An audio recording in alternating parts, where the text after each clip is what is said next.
آدمیوں کا زمانہ ہمیشہ سے انبیاء کی آمد اور رہنمائی کی ضرورت سے گزرا ہے۔ اللہ نے ہزاروں انبیاء کو انسانیت کو صحیح راہ پر رہنمائی کا کام سونپا ہے۔ اسی طرح انسانوں کو انکار کرنے اور اپنی نافرمانی کے لیے امت کو جواب دینا بھی اللہ نے ذمہ دار ثابت کیا ہے۔ یہ کہانی قوم عاد کی ہے، جو نوح کی قوم کے وارثین مانی جاتی ہے۔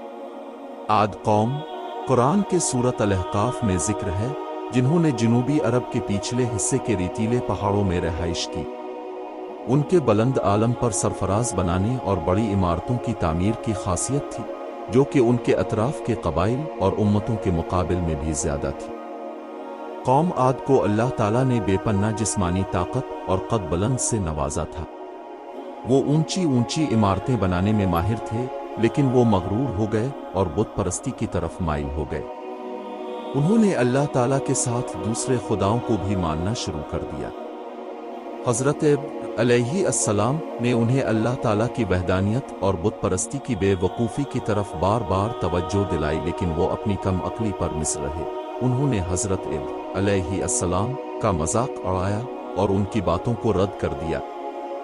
ان کے گناہوں میں شامل تھے غرور، بت پرستی، اللہ کی رہنمائی کو چھوڑ دینا اور آخرت کے دن کا انکار۔ وہ دوبارہ زندہ ہونے کے تصور کا مذاق اڑاتے تھے اور حضرت علیہ السلام کی نصیحتوں کو ٹھکراتے تھے۔ ان کے مسلسل کفر اور غرور کے جواب میں اللہ تعالیٰ نے ایک تباہ کن طوفان کی صورت میں قوم عاد پر سزا بھیجی۔ یہ طوفان 7 رات اور 8 دن تک چلتا رہا اور اپنے راستے میں آنے والی ہر چیز کو تباہ کر دیتا رہا۔ اس میں وہ اونچی عمارتیں بھی شامل تھیں جن پر قوم عاد کو اتنا فخر تھا۔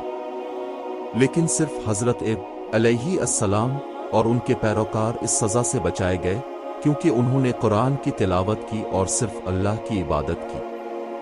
ان کی نجات کا معجزہ یہ ہے کہ کس طرح اللہ تعالیٰ نے تباہی کے دوران حضرت علیہ السلام اور ان کے پیروکاروں کو بچایا۔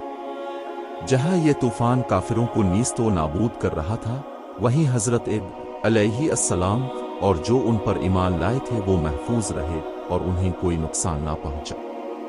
یہ واقعہ اللہ تعالیٰ کی رحمت اور ان لوگوں کے لیے اس کی حفاظت کی یاد دہانی ہے جو اپنے ایمان اور اطاعت پر قائم رہتے ہیں۔